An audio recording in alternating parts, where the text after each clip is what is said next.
A football player is moving southward and suddenly turns eastward with the same speed.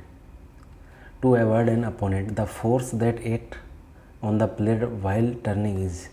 तो question में क्या दे रखा है कि एक फुटबॉल प्लेयर है जो कि साउथवर्ड मूव कर रहा है। मान लेते हैं साउथवर्ड मूव करने की स्पीड x है। उसके बाद क्या कर रहा है, वो टर्न कर जाता है ईस्टवर्ड। तो ईस्ट इधर होगा तो ईस्टवर्ड टर्न कर गया विद सेम स्पीड। और इसमें पूछा गया कि the force act on the player while turning is. तो टर्न करने के टाइम पर उस पर फोर्स किस डायरेक्शन में लगा। तो फोर्स लगता है जिस डायरेक्शन में मोमेंटम होता है, चेंज इन मोमेंटम होता है। तो force is in the direction of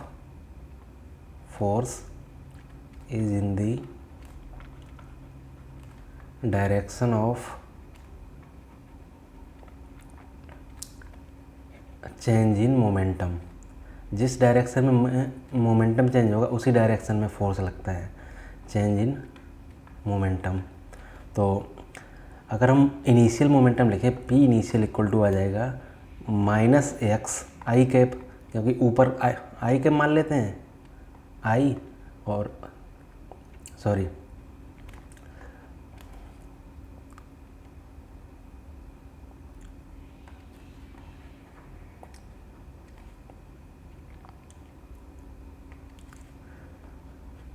इधर आई कैप और ऊपर की तरफ जे कैप। तो इनिशियल मोमेंटम क्या हो जाएगा, इनिशियल मोमेंटम हो जाएगा माइनस एक्स जे कैप, तो माइनस एक्स जे कैप। और फाइनल मोमेंटम हो जाएगा P final equal to X I cap. तो चेंज इन मोमेंटम क्या होगा, delta P equal to P final minus P initial. तो पी फाइनल हमें दे रखा है एक्स आई कैप माइनस, और पी इनिशियल है माइनस का एक्स जे कैप। तो डेल्टा पी आ जाएगा x I cap plus x J cap. तो जो डेल्टा पी की डायरेक्शन होगी वही फोर्स की डायरेक्शन होगी। तो इधर एक आई कैप और ऊपर की तरफ जे कैप। तो डेल्टा पी की डायरेक्शन होगी कुछ इस तरह से, ये ईस्ट हो गया और ये नॉर्थ। तो बीच में आ रहा है तो नॉर्थ ईस्ट हो गया। अलोंग नॉर्थवर्ड ये तो नहीं होगा, अलोंग नॉर्थ ईस्ट यही हो जाएगा ऑप्शन नंबर 2।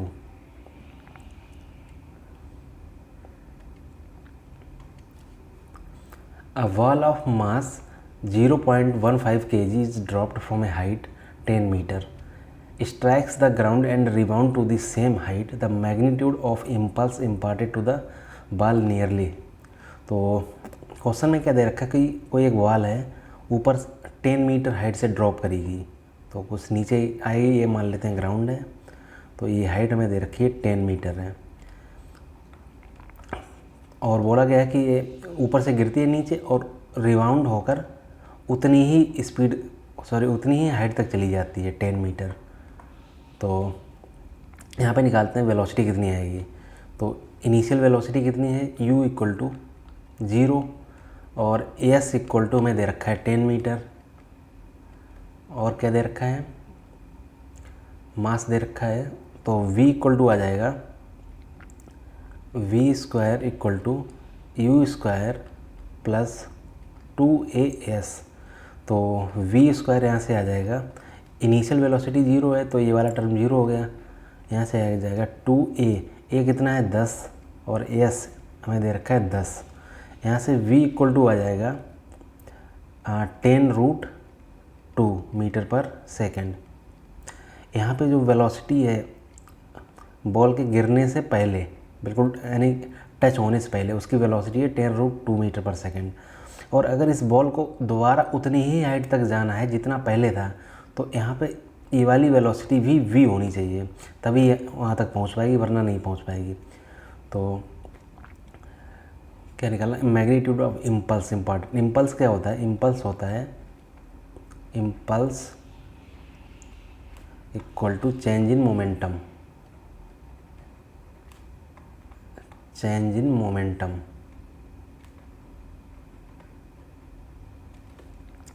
तो चेंज इन मोमेंटम क्या होगा, P final minus P initial. तो पी फाइनल क्या हो जाएगा, M into velocity final. Velocity final ये वाली हो गई और ये ऊपर की तरफ है यानी कि जे कैप, तो ये हो जाएगा 10 root 2 J cap minus initial momentum क्या होगा m into V initial. V initial कितना है, इनिशियल मतलब इम्पल्स हमें यहाँ पे निकालनी है, तो बी इनिशियल तो ये होगी टकराने से पहले वी इनिशियल, टकराने के बाद बी फाइनल। तो वी इनिशियल हमने अभी निकाला है 10 रूट टू और ये नीचे की तरफ है तो माइनस का जे कैप, यहाँ से आ जाएगा 10 root 2 J cap plus 10 root 2 J cap और मल्टीप्लाई में इंटू एम, इधर आ जाएगा 20 root 2 J cap into M. M कितना है, एम हमें दे रखा है 0.15, तो यहाँ पे 0.15 इसे मल्टीप्लाई करेंगे तो इधर आ जाएगा 3 रूट 2 जे कैप, तो 3 इंटू इधर 1.4 रख देंगे इसे रूट 2 को, तो आ जाएगा 14 4.2 kg मीटर पर सेकेंड, और यही हमारा इम्पल्स हो जाएगा। तो I equal to 4.2, option number B आ जाएगा यहाँ से। ये तो वही क्वेश्चन है। A truck is stationary and has a bob suspended by a light string in a frame attached to the truck. The truck suddenly moves to the right with an acceleration a. The pendulum will tilt. तो question में क्या दे रखा है कि हमारे पास एक truck है, ये ट्रक है और ये आगे की तरफ जा रहा है जिसका एक्सेलरेशन हमें दे रखा है ए है, और इसमें एक बॉब लटकी है। क्या होगा जब एक्सेलरेशन अगर इधर है तो अगर हम यहाँ इसके अंदर से ऑब्जर्व करें तो इस बॉब पर एक स्यूडो फोर्स लगेगा इस डायरेक्शन में, तो बॉब क्या होगा कुछ इधर भागेगा। तो अगर हम इसका फ्री बॉडी डायग्राम बनाएं तो क्या होगा, नीचे की तरफ एक फोर्स लगेगा mg, ठीक, और ये इस रस्सी में लगेगा टेंशन T, और एक इस डायरेक्शन में लगेगा स्यूडो फोर्स, और स्यूडो फोर्स लगेगा m इंटू ए। तो स्यूडो फोर्स हम इसलिए लगा रहे हैं क्योंकि हम इसके अंदर से ऑब्जर्व कर रहे हैं, अंदर से ऑब्जर्व करने का मतलब है कि एक्सेलरेटेड फ्रेम से कर रहे हैं, और जब भी एक्सेलरेटेड फ्रेम से सॉल्व करते हैं तो एक स्यूडो फोर्स आता है दैट इज़ m इंटू ए। तो अगर हम इसके कंपोनेंट कर लेंगे तो यहाँ से आ जाएगा, अगर हम ए एंगल मान लेते हैं थीटा, तो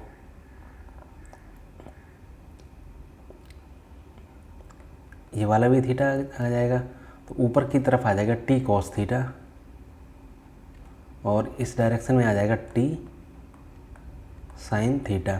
तो जब हम इसे बैलेंस करेंगे तो यहाँ से आ जाएगा T cos theta equal to M G, और T sine theta equal to M A. इसे इक्वेशन 1 बोल देते हैं और इसे 2। अगर हम इक्वेशन नंबर 2 को इक्वेशन नंबर 1 से डिवाइड करेंगे तो यहाँ से आ जाएगा sine theta upon cos theta equal to M A upon M G. यहाँ से एम से एम गया तो sine theta upon cos theta equal to हो जाएगा टेन थीटा, और इधर आ जाएगा ए वाई जी। तो थीटा यहाँ से क्या आ जाएगा, theta equal to tan inverse A Y G. तो यही आंसर आ जाएगा हमारा। जी बाई ये तो नहीं होगा, A by G. To the left and angle of inclination the pendulum with the vertical is A by G. Vertical के साथ एंगल कितना है, tan inverse A by G, option number B आ जाएगा।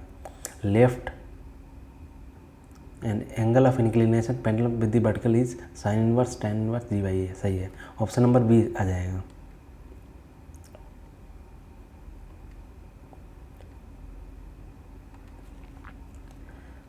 Calculate the acceleration of the block and trolley system shown in the figure. Coefficient of kinetic friction between the trolley and the surface is 0.05, mass of the string is negligible, no other friction. तो question में क्या दे रखा है कि acceleration हमें निकालना है और kinetic coefficient of kinetic friction mu equal to mu K 0.05 हमें दे रखा है, एक्सेलरेशन निकालना है। तो फ्री बॉडी डायग्राम बनाते हैं इसका। एक ट्रॉली आ गई और एक सरफेस, यहाँ से कुछ यहाँ पे मास लटका हुआ कितना है 2 kg और ये है 10 kg।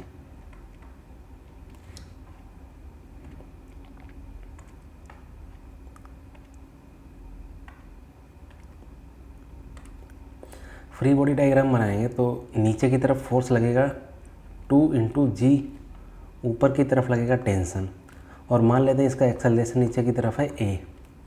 तो रस्सी सेम है तो टेंशन यहाँ पर भी सेम लगेगा T, और इसका भी एक्सेलरेशन होगा A।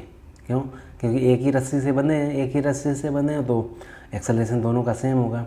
इसमें नीचे की तरफ लगेगा m × G, m है 10 × G, और सरफेस की वजह से ऊपर की तरफ लगेगा नॉर्मल, और ये आगे की तरफ मूव करेगा क्योंकि रस्सी से बंधा है, तो एक फ्रिक्शन फोर्स इसमें लगेगा पीछे।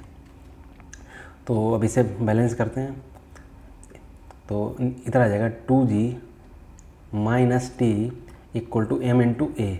m कितना है 2 × A, तो इक्वेशन नंबर 1 यहाँ से आ गई। अब इसमें देखेंगे यहाँ से नॉर्मल रिएक्शन क्या आ जाएगा, नॉर्मल रिएक्शन आ जाएगा 10 × G = 100, और फ्रिक्शन होता है म्यू × n। म्यू की वैल्यू हमें दे रखी है 0.05 और n हमने निकाला है 100, तो फ्रिक्शन फोर्स आ जाएगा यहाँ से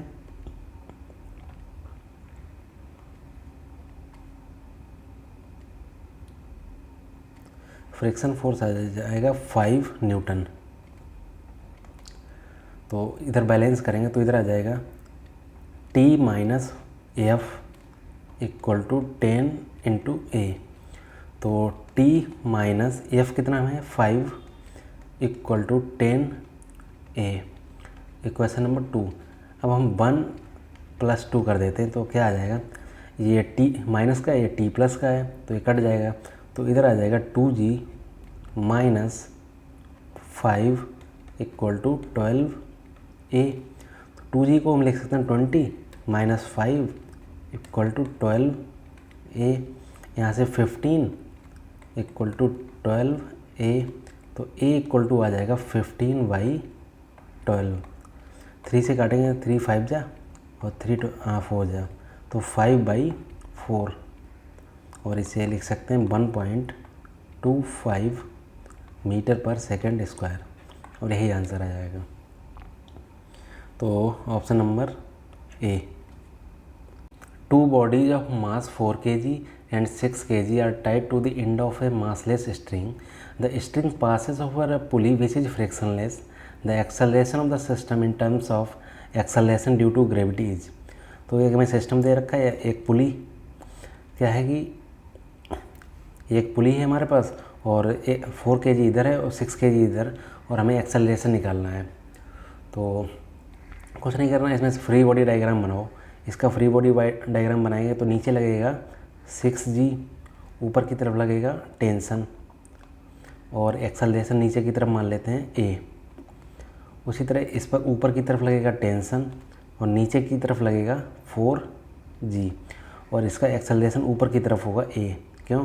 क्योंकि 6 kg ज़्यादा वजन है तो ये नीचे की तरफ आना चाहेगा, तो नीचे की तरफ एक्सेलरेशन होगा, और 4 kg ऊपर जाएगा तो उसका एक्सेलरेशन ऊपर की तरफ होगा। तो इसकी इक्वेशन लिखेंगे तो आ जाएगा, नीचे की तरफ है 6G माइनस ऊपर की तरफ टेंशन = m × A, तो 6A। यहाँ से इक्वेशन नंबर 1। अब इसके लिए अगर लिखेंगे तो आ जाएगा T - 4G = m × A, 4 × A, equation number 2। हमें निकालना है एक्सेलरेशन, तो 1 + 2 कर देते हैं, 1 + 2, तो इधर आ जाएगा 6G minus 4g equal to 10a। यहाँ से 2g इक्वल टू 10a, यहाँ से a की वैल्यू आ जाएगा 2g बाई 10। 2 से गया इधर 5 आ जाएगा, तो a इक्वल टू आ जाएगा g बाई 5। तो acceleration equal to g by 5, option number B आ जाएगा यहाँ से।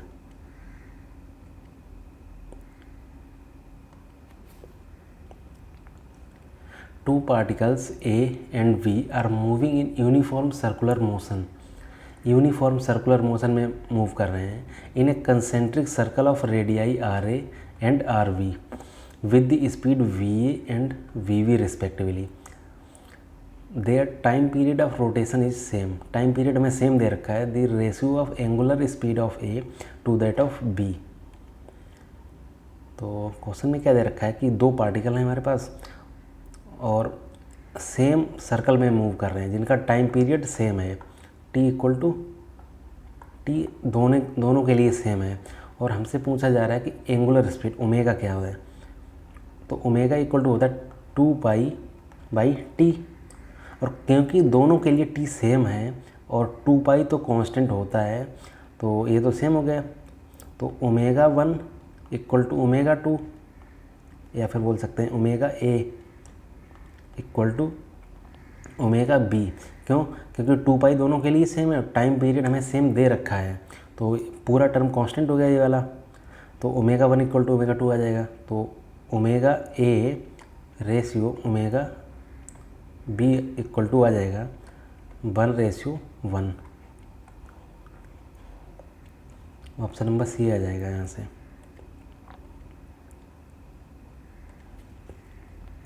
A particle moving with velocity v is acted by 3 forces shown by the vector triangle PQR.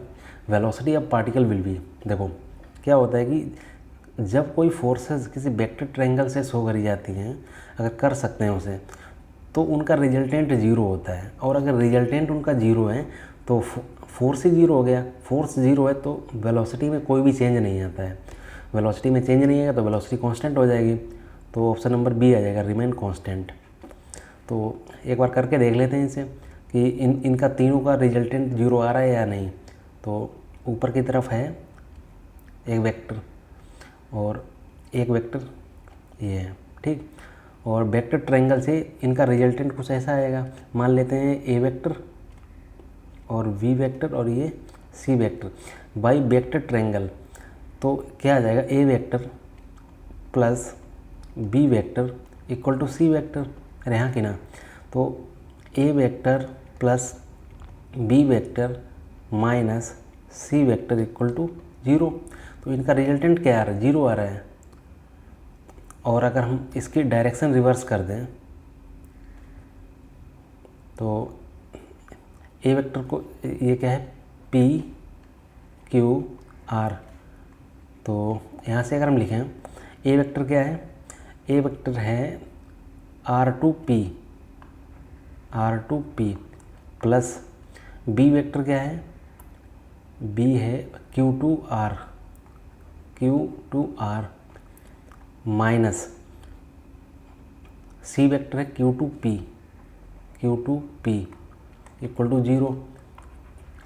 PR plus QR, और अगर इस माइनस को प्लस करेंगे तो ये वेक्टर की डायरेक्शन रिवर्स हो जाएगी। तो PQ इक्वल टू 0।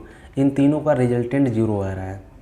इसका मतलब है इन तीनों का फोर्स जो लगेगा इन तीनों की वजह से वो 0 आ जाएगा। और अगर फोर्स 0 आ जाएगा तो वेलोसिटी कांस्टेंट हो जाएगी।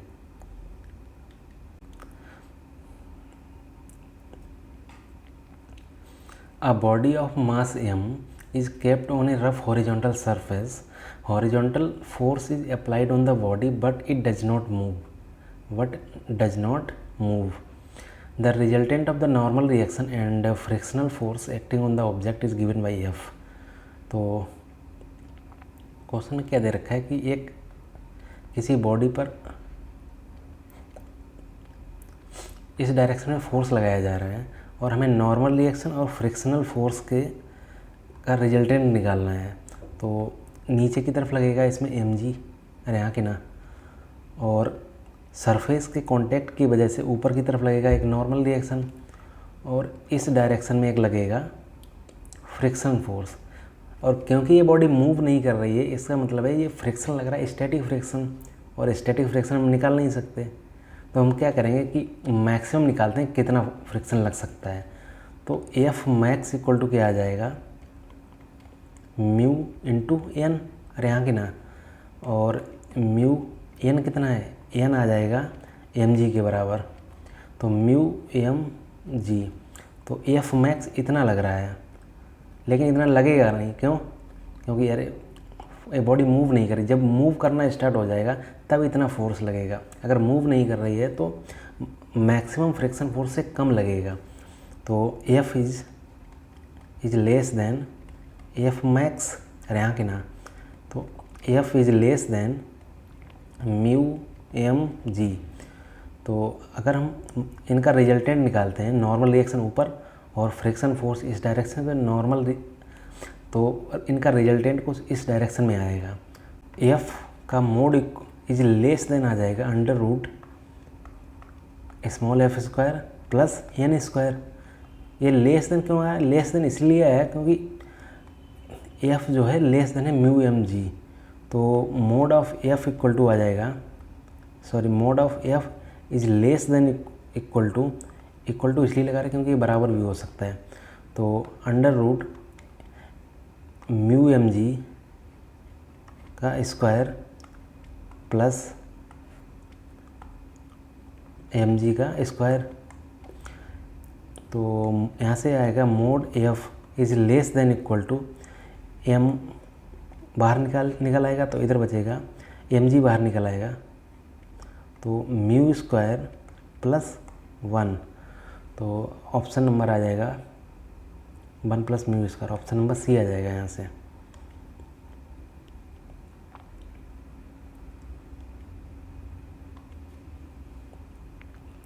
A block of mass 10 kg is in contact against the inner wall of a hollow cylindrical drum of radius 1 meter.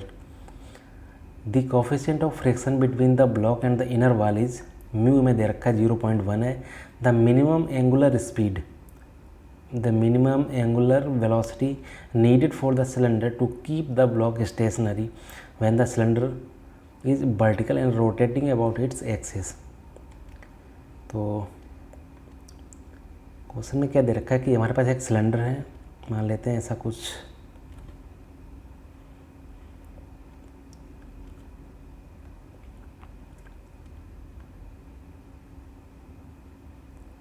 और ये इस एक्सिस के अबाउट ओमेगा से रोटेट कर रहा है, और इसमें एक ब्लॉक हमारे पास लगा है इधर साइड में, और ये पूछा जा रहा है कि कितनी स्पीड से ये मूव करे, कितनी एंगुलर वेलोसिटी से मूव करे कि ये ब्लॉक जो है वो नीचे ना गिरे। तो सॉल्व करते हैं इसे। अब अगर हम इसके अंदर बैठ जाएं तो क्या हम मूविंग फ्रेम में आ गए, और अगर मूविंग फ्रेम में आ गए तो हम इसमें सेंट्रीफ्यूगल फोर्स का यूज कर सकते हैं। तो इसका फ्री बॉडी डायग्राम अगर हम बनाएंगे तो इधर नीचे की तरफ लगेगा एम इंटू जी, ठीक, और एक बाहर की तरफ लगेगा एम ओमेगा स्क्वायर आर, अरे यहाँ की ना, और क्योंकि ये सरफेस के कांटेक्ट में है तो बाहर की तरफ लगेगा एक नॉर्मल, अरे यहाँ की ना, तो और ऊपर की तरफ क्या लगेगा, ऊपर की तरफ लगेगा फ्रिक्शन, क्यों, नीचे की तरफ एम जी लग रहा है, एम जी की वजह से ब्लॉक नीचे की तरफ आना चाहेगा, और जब ये नीचे की तरफ आना चाहेगा तो फ्रिक्शन फोर्स ऊपर की तरफ लगेगा, क्योंकि फ्रिक्शन तो अपोज करता है मोशन को। तो अगर हम मिनिमम फ्रिक्शन की बात करें तो वो एम जी के बराबर होना चाहिए। तो यहाँ से बैलेंस करेंगे तो आ जाएगा N equal to M omega square R, और फ्रिक्शन इक्वल टू आ जाएगा एम जी। फ्रिक्शन को हम लिख सकते हैं mu into N equal to M into G.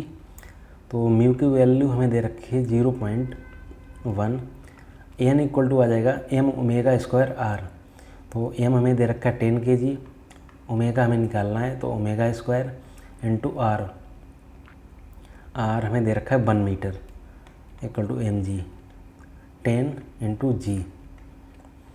तो एक 10 से ये 10 गया, तो ओमेगा स्क्वायर यहाँ से आ जाएगा 10 अपॉन 0.1, ये हटाएंगे तो ऊपर 10 का मल्टीप्लाई, तो ओमेगा इक्वल टू आ जाएगा 10 रेडियन पर सेकेंड। ऑप्शन नंबर वी आ जाएगा।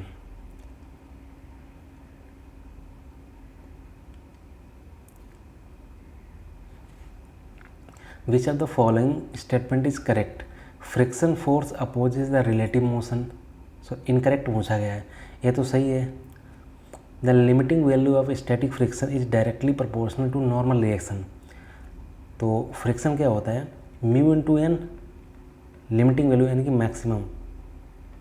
तो एफ मैक्स इक्वल टू होता है म्यू इंटू एन, तो F max is directly proportional to normal reaction, तो ये वाला भी सही हो गया। The rolling friction is smaller than sliding friction. कोई बॉडी जब रोल करती है या फिर बॉडी हम स्लाइड करवाते हैं तो रोलिंग फ्रिक्शन एफ रोलिंग हमेशा कम होता है एफ स्लाइडिंग से। तो rolling friction is smaller than sliding friction, ये भी सही हो गया। Coefficient of sliding friction has dimensions of length, ये गलत है। कोएफिशिएंट ऑफ फ्रिक्शन की कोई डायरेक्शन नहीं होती है। देखो आप इससे समझ सकते हो इसे, F equal to mu into N.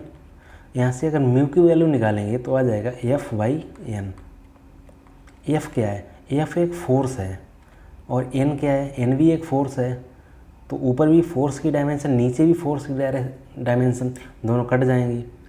तो म्यू की डायरेक्शन क्या, सॉरी म्यू की डायमेंशन क्या होगी? कुछ नहीं होगी। तो ये तो गलत हो गया और हमें यही निकालना है, तो हमारा आंसर डी आ जाएगा।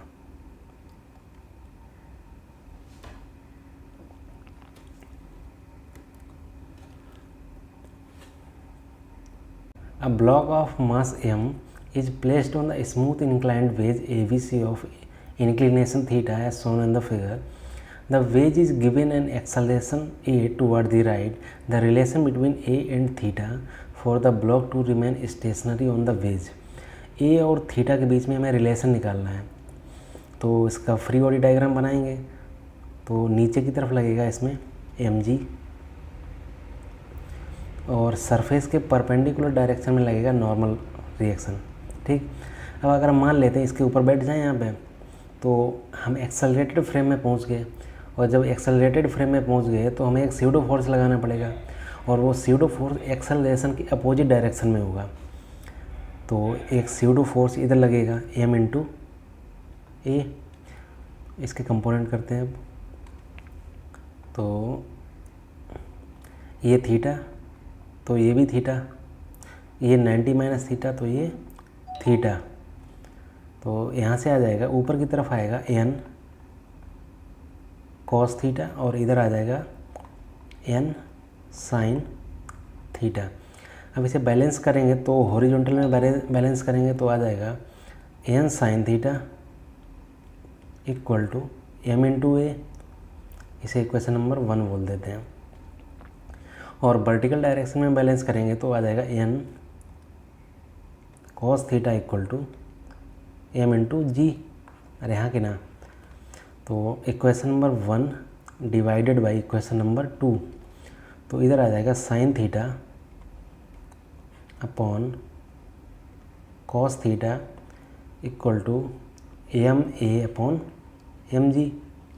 यहाँ से गया sine theta upon cos theta equal to tan theta equal to A by G.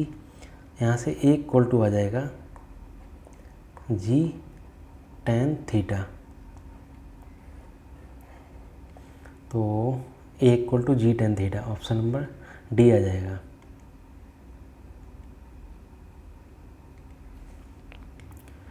To block A and B of mass 3m and m respectively are connected by a massless inextensible string. The whole system is suspended by a massless spring as shown in the figure. The magnitude of acceleration of A and B immediately after the string is cut respectively.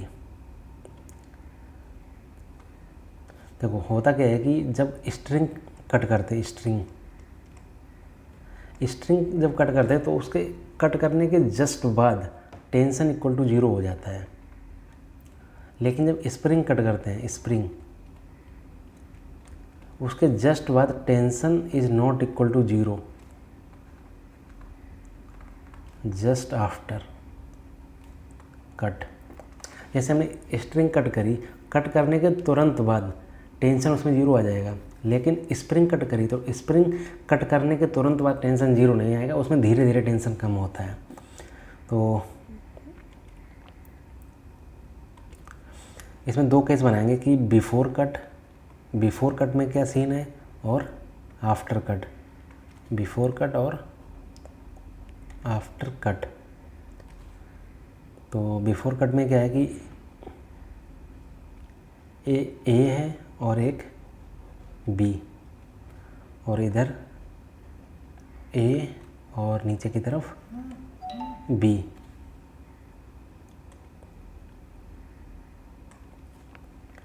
तो नीचे की तरफ क्या लगेगा, ए का मास कितना में दे रखा है, इसका है m और इसका 3m। तो नीचे की तरफ लगेगा m इंटू जी, अरे यहाँ के ना, और ऊपर की तरफ लगेगा T1 मान लेते हैं, इसमें T1। और क्या होगा, बस इतना ही लगेगा। नीचे की तरफ लगेगा इसका मास 3m इंटू जी, और एक नीचे की तरफ लगेगा टेंशन। यहाँ पे एक तो मास का लगेगा m इंटू जी, और टेंशन लगेगा, और ऊपर की तरफ क्या लगेगा उसके मान लेते हैं T2। ठीक, ये तो हो गया कट करने से पहले। कट करने के बाद क्या होगा, हमने कहाँ से कट किया, whole system string is cut, यहाँ से 20 से कट किया हमने।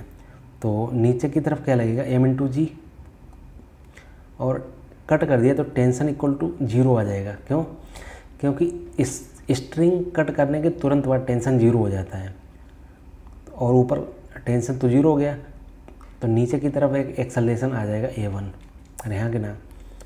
अब नीचे की तरफ इसमें लगेगा 3m इंटू जी, और नीचे की तरफ टेंशन तो आ जाएगा 0, और ऊपर की तरफ T2 तो वही रहेगा, क्योंकि कट करने के तुरंत बाद स्प्रिंग में कोई चेंज नहीं आता है। तो जब हम इसे बैलेंस करेंगे तो क्या आएगा, पहले इसे बैलेंस करते हैं। तो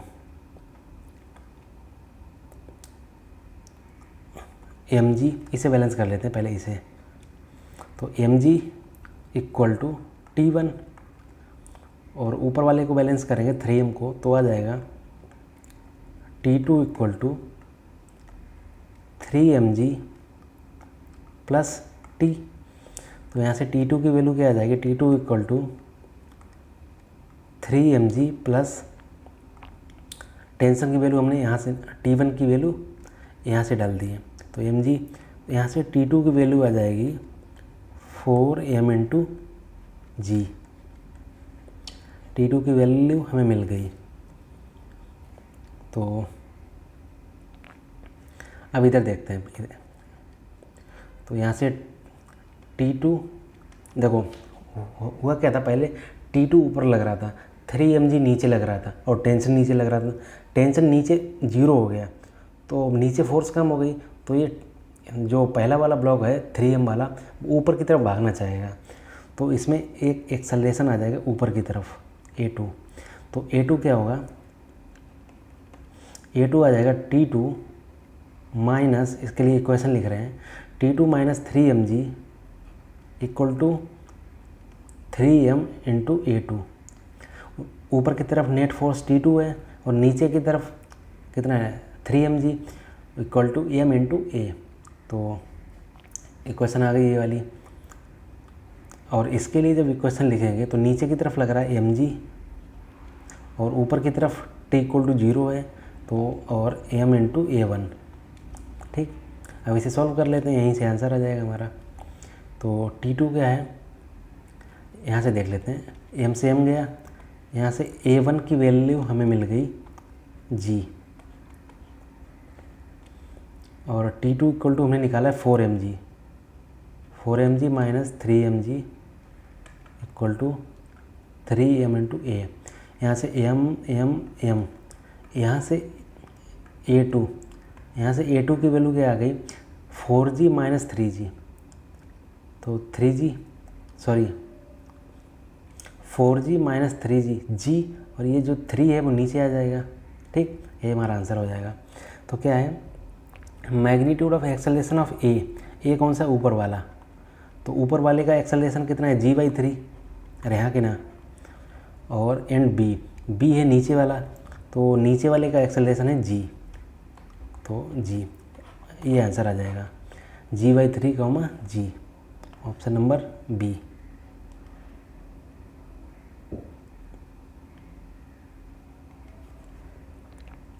One end of the string of length L is connected to a particle of mass m and other end is connected to a small peg on a smooth horizontal table. If the particle moves in a circle with speed v, the net force on the particle will v। तो हमें net force निकालना है। Small mass जो है जो किसी peg से, peg मतलब यहाँ से अटैच है और एक स्मॉल मास यहाँ पे है और इस रस्सी की लेंथ L है, तो हमें नेट फोर्स निकालना है। तो इसमें कौन सा फोर्स लग रहा है, फोर्स तो इसमें सिर्फ एक लग रहा है सेंट्रीपिटल, तो नेट फोर्स क्या होगा, net force equal to centripetal force,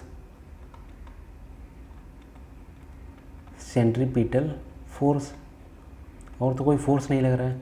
तो नेट फोर्स से, और सेंट्रीपिटल फोर्स होता है mv²/r, तो mv²/r, r मतलब L, और यही सेंट्रीपिटल फोर्स टेंशन की वजह से आएगा, इस रस्सी की वजह से। तो T इक्वल टू mv²/L आ जाएगा यहाँ से, T इक्वल टू mv²/L, तो T रिप्रेजेंट द टेंशन, तो ऑप्शन नंबर ए आ जाएगा। जो नेट फोर्स लगेगा वो टेंशन ही होगा और उसकी वैल्यू होगी mv²/r। A bullet of mass 10 gram moving horizontally with velocity 400 meter per second strikes a wood block of mass 2 kg which is suspended by light inextensible string of length 5 meter.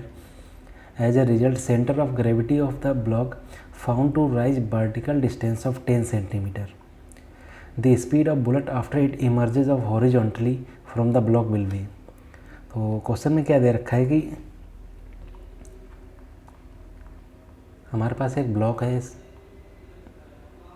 और एक bullet इस पे hit कर रही है इस तरह से, और जब बुलेट हिट करती है तो ये ब्लॉक कुछ ऊपर की तरफ चला जाता है, कुछ इस तरह से मूव करके, और बुलेट इधर निकल जाती है। और ये जो ब्लॉक ऊपर गया है ये हाइट हमें दे रखी है h इक्वल टू 5 मीटर, और इनिशियल स्पीड ऑफ बुलेट कितना दे रखा है 400 मीटर पर सेकेंड, और जो टकराने के बाद जो बुलेट ब्लॉक से बाहर निकलती है उसकी वेलोसिटी मान लेते हैं v1, और ये जो ब्लॉक ऊपर गया था इसकी वेलोसिटी मान लेते हैं v2। ठीक, तो अगर हम पूरे को एक सिस्टम मान लें तो इसमें बाहर से तो कोई फोर्स नहीं लग रहा है, एफ एक्सटर्नल इक्वल टू 0 है, और एफ एक्सटर्नल अगर 0 है तो इसका चेंज इन मोमेंटम क्या होगा, वो भी 0 होगा, मोमेंटम कंजर्वेशन हो जाएगा। P initial equal to P final, तो P initial equal to P final आ जाएगा यहाँ की ना। तो इनिशियल मोमेंटम कैसे लिखेंगे, मास ऑफ बुलेट हमें दे रखा है 10 ग्राम, तो 10 ग्राम को किलोग्राम में बदलेंगे तो 10/1000 एम इंटू वी हमें दे रखा है 400, plus mass of block 2 kg into velocity of block, initial velocity 0 है ब्लॉक की, तो 0 इक्वल टू फाइनल, इसे हम लिख सकते हैं 10/1000 into b1 plus 2 into b2। इसे थोड़ा सिंप्लीफाई करेंगे तो आ जाएगा 0.01 into 400 plus 0 equal to 0.01 V1 plus 2 times V2। तो ये 2 0 से पॉइंट हट जाएगा, तो इधर आ जाएगा 4 equal to 0.01 V1 plus 2 V2। इसे इक्वेशन नंबर 1 बोल देते हैं। अब अगर हम बाई डायरेक्शन में इस ब्लॉक के लिए अगर इक्वेशन ऑफ मोशन लगाएं तो एच हमें दे रखा है 5 मीटर है, ठीक। इनिशियल वेलोसिटी कितना है, इसे वेलोसिटी v2 मिला होगा तभी ये ऊपर गया है। तो u इक्वल टू V2 और v equal to b final कितना 0। यहाँ पे आने के बाद ये रुक गया होगा, मतलब ऊपर गया होगा फिर आगे ऊपर नहीं गए, किसी एक मोमेंट के लिए थोड़े टाइम के लिए रुका होगा, तो b फाइनल 0। तो अगर हम यहाँ से थर्ड इक्वेशन हम मोशन लगाएं b square equal to u square plus 2as, तो फाइनल है तो 0 का स्क्वायर इक्वल टू u कितना है, u है v2, तो v2 स्क्वायर प्लस 2 एक्सेलरेशन है माइनस का 10, क्योंकि ऊपर की तरफ वेलोसिटी है तो और एक्सेलरेशन नीचे की तरफ लग रहा है, तो -10 इंटू एस हमें दे रखा है कितना 10 सेंटीमीटर। 10 सेंटीमीटर को मीटर में बदलेंगे तो 0.1 आ जाएगा।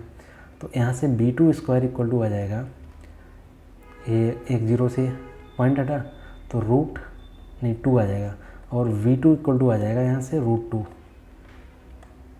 मीटर पर सेकेंड, ठीक है। और इसे हम इक्वेशन नंबर 2 बोल देते हैं। तो यूजिंग 1 एंड 2, तो 4 इक्वल टू 0.01 b1 प्लस 2√2। तो यहाँ से b1 की वैल्यू आ जाएगी 4 माइनस 2 इंटू 1.4, √2 को 1.4 लिख सकते हैं, और ये जो 0.0 बना है वो अपॉन में आ जाएगा, तो इधर आ जाएगा 0.01। इसे सॉल्व करेंगे तो 4 माइनस 2.8 अपॉन 0.01, इसे और सॉल्व करेंगे तो आ जाएगा 1.2 अपॉन 0.01, ये हटाएंगे ये जाएगा 1 0 और बढ़ जाएगा, तो 120 मीटर पर सेकेंड आ जाएगा। ऑप्शन नंबर सी।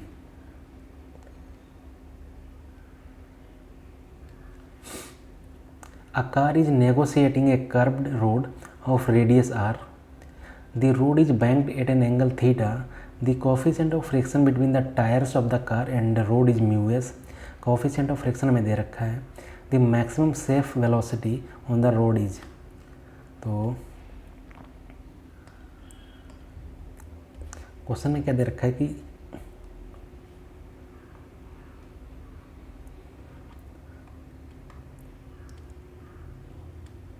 ये मान लेते हैं रोड है, ठीक है, और थीटा एंगल से उठा हुआ है, और ये मान लेते हैं कोई कार जा रही है, इसके टायर ये हैं, ठीक है। तो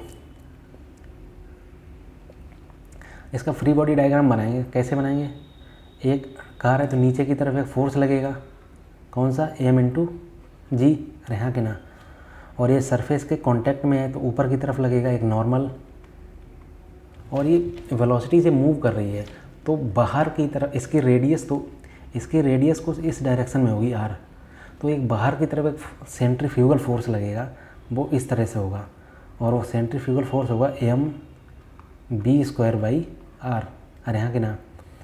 और जब इसे हम क्या करेंगे, जब कार मूव कर रही होगी तो और इसकी स्पीड बढ़ाएंगे, स्पीड बढ़ाने से क्या होगा कि ये बाहर की तरफ खिसकेगी, बाहर की तरफ ये जब जाएगी तो इसमें अंदर की तरफ एक फ्रिक्शन फोर्स और लगेगा नीचे की तरफ इधर, ठीक है। तो अब इसे बैलेंस करते हैं, इसके कंपोनेंट करके इसे बैलेंस कर लें पहले। तो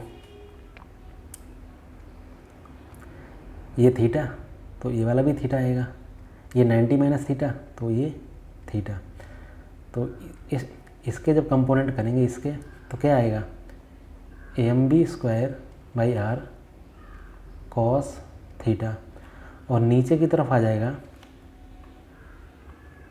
mb²/r इंटू साइन थीटा। उसी तरह से जब mg के कंपोनेंट लेंगे तो इधर एक आ जाएगा M G cos theta, M G cos theta, और एक नीचे की तरफ आएगा एम जी साइन थीटा। तो अब इसे बैलेंस करेंगे तो एन इक्वल टू क्या आ रहा, N equal to M B square by R, M B square by R sine theta plus M G cos theta, ऐसे इक्वेशन नंबर 1 बोल देते हैं। और जब इंक्लाइंड प्लेन के अलोंग अगर बैलेंस करेंगे तो क्या आएगा, F plus M G sine theta equal to M B square by R, M B square by R into cos theta. और यहाँ की ना इसे इक्वेशन 2 बोल देते हैं। अच्छा, अब फ्रिक्शन को क्या हम लिख सकते हैं, फ्रिक्शन को लिख सकते हैं म्यू टाइम्स एन। तो mu S into N, N की वैल्यू क्या है, एन की वैल्यू ए वाली उठा के मैं यहाँ पे डाल देंगे। तो इधर आ जाएगा M B square by R sine theta plus M G cos theta. और यहाँ की ना plus M G sine theta equal to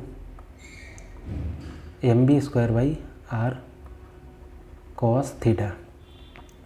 तो जब इसे हम सॉल्व करेंगे तो आ जाएगा mu S M B square by R sine theta equal plus mu S M G cos theta, M G cos theta plus M G sine theta equal to M B square by R, M B square by R into cos theta. तो कि जो we square वाली term है वो एक तरफ ले लेते हैं और बाकी सारे टर्म एक तरफ। तो इसमें से ये वाली टर्म और इसमें से हमें क्या कॉमन मिल जाएगा, इसमें से मिलेगा जी कॉमन मिल जाएगा, बचेगा क्या, mu S cos theta, mu S cos theta plus sine theta equal to इस वाले टर्म और इस वाले टर्म में से क्या कॉमन मिलेगा, इसमें से मिल जाएगा हमें B square by R common मिल जाएगा। बचेगा क्या, cos theta minus mu S into sine theta, mu S sine theta. तो इसे लिख लेते हैं B,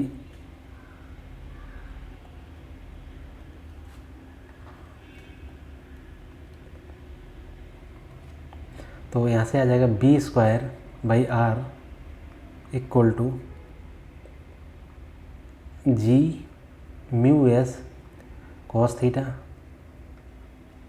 plus sine theta upon cos theta minus mu S into sine theta. ठीक है, तो बी स्क्वायर इक्वल टू आ जाएगा G R mu S cos theta minus sine theta upon cos theta minus mu S sine theta. अब अगर हम इसमें sine theta से डिवाइड कर दें तो क्या आ जाएगा, V square equal to G R mu S cos theta से डिवाइड कर दें तो ये कॉस थीटा वाला टर्म कट जाएगा, इधर आ जाएगा tan theta upon cos theta cut जाएगा तो इधर आ जाएगा -1 minus mu S tan theta. तो यहाँ से v की वैल्यू आ जाएगी under root G R mu S minus tan theta upon 1 minus mu S into tan theta.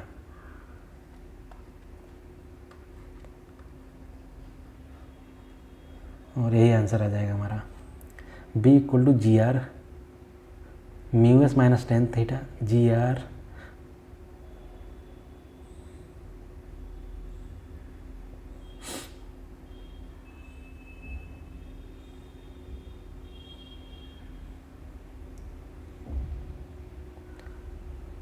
Sorry ये वाला यहाँ पे प्लस आएगा क्योंकि यहाँ पे प्लस है, तो ए प्लस तो बी इक्वल टू आ जाएगा under root G R mu S plus tan theta upon 1 minus mu S into tan theta. तो ऑप्शन नंबर ए सही हो जाएगा।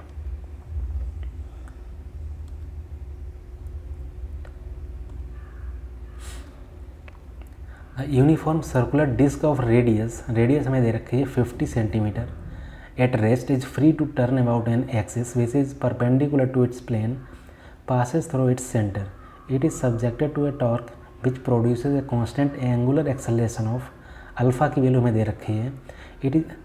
Its net acceleration in metre per second square at the end of 2 second.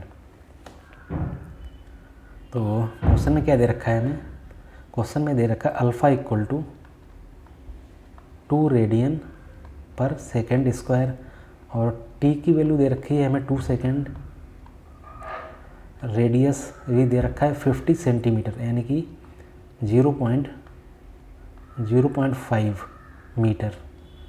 और कुछ दे रखा है नहीं। और हमसे पूछा गया है नेट एक्सेलरेशन। ए नेट होता है a net equal to under root a centripetal का स्क्वायर प्लस ए टेंजेंशियल का स्क्वायर। यहाँ की ना, तो अगर यहाँ पे हम फर्स्ट इक्वेशन ऑफ मोशन लगाएं तो omega final equal to omega initial plus alpha into T. तो ओमेगा फाइनल यहाँ से आ जाए। ओमेगा इनिशियल है 0, क्यों? इसमें बोला गया सेंटीमीटर एट रेस्ट, स्टार्टिंग में वो रेस्ट पर था, तो omega initial equal to 0 equal to alpha into T. Alpha की वैल्यू हमें दे रखी है 2 और टी की वैल्यू है 2, तो ओमेगा फाइनल यहाँ से आ जाएगा 4। और यहाँ की ना ओमेगा फाइनल अगर 4 आ गया तो ए सी होता है ओमेगा स्क्वायर आर। तो यहाँ से ए सी की वैल्यू आ जाएगी 4 स्क्वायर इंटू आर की वैल्यू हमें दे रखी है 0.5। तो यहाँ से ए सी की वैल्यू आ जाएगी 8 ए सी, ठीक। और उसी तरह से ए टी की वैल्यू क्या आ जाएगी, यहाँ पे लिख लेते हैं ए टी होता है आर अल्फ़ा। तो आर की वैल्यू हमें दे रखी है 0.5 और अल्फ़ा की वैल्यू है 2, तो इधर आ जाएगा 1। तो ए नेट क्या आ जाएगा, a net equal to a c square 8 square plus 1 square, तो ये 65। तो ये नियर लगभग 8 ही आ जाएगा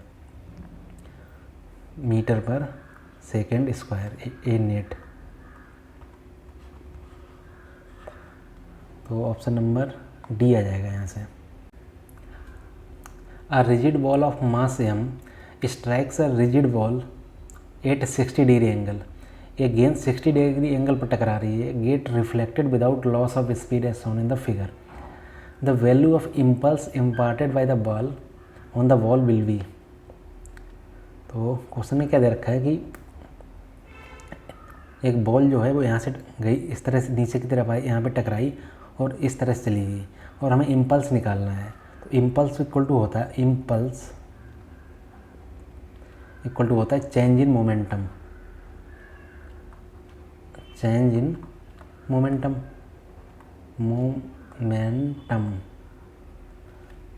मोमेंटम क्या आ जाएगा, P final minus P initial. अरे यहाँ की ना, तो अब देखते हैं इसकी वेलोसिटी इस डायरेक्शन में है, तो इसके एक कंपोनेंट इधर आएगा और दूसरा कंपोनेंट इधर।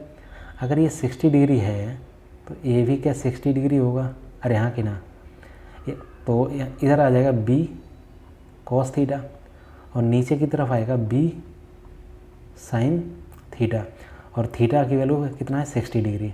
अरे यहाँ की ना, उसी तरह से वेलोसिटी इधर है तो इसके 2 कंपोनेंट होंगे, एक तो इधर आएगा और दूसरा इधर। ये अगर 60 है तो क्या ये भी 60 होगा। अरे यहाँ की ना, तो इधर आ जाएगा बी कॉस 60 थीटा बोल देते हैं बी, और इधर बी साइन थीटा। तो अगर इनिशियल वेलोसिटी हम लिखें B initial equal to V cos theta I cap minus V sine theta J cap. अरे यहाँ की ना, तो B cos 60 I cap minus v sin 60 J cap. तो cos 60 होता है 1/2, तो b/2 आई cap minus √3/2 v J cap. ये तो आ गया v इनिशियल। उसी तरह से b फाइनल क्या आ जाएगा, b फाइनल आ जाएगा माइनस v cos 60, ये इधर माइनस है तो minus v cos 60 I cap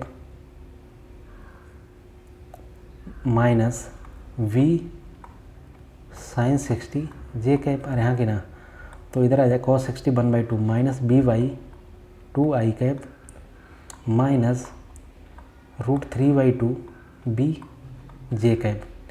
तो b फाइनल भी मिल गया।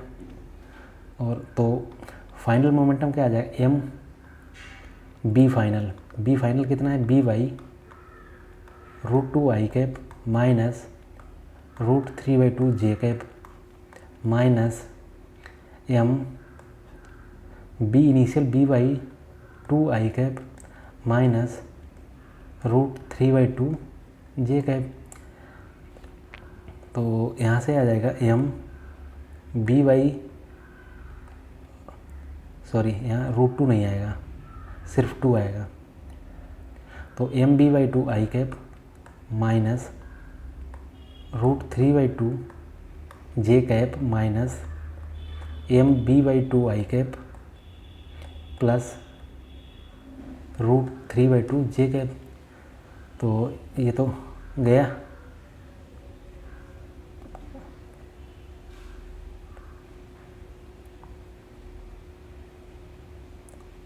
सॉरी, यहाँ पे माइनस है तो माइनस और माइनस प्लस, ये वाला प्लस आ जाएगा। तो इधर आ जाएगा एम बी आई कैप। तो इम्पल्स क्या आ गया, एम बी, इम्पल्स हमें मिल गया एम बी आई कैप। तो इसका मोड लेंगे तो एम बी आ जाएगा। तो ऑप्शन नंबर ए आ जाएगा यहाँ से, ठीक है।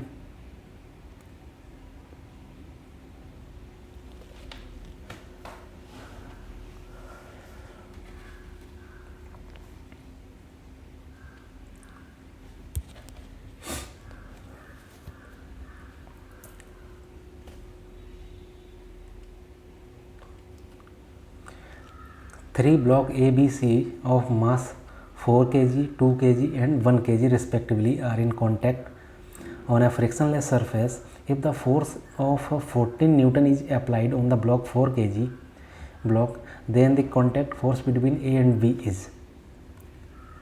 तो क्वेश्चन में क्या दे रखा है कि 14 न्यूटन फोर्स इधर अप्लाई किया गया है, F = 14 न्यूटन।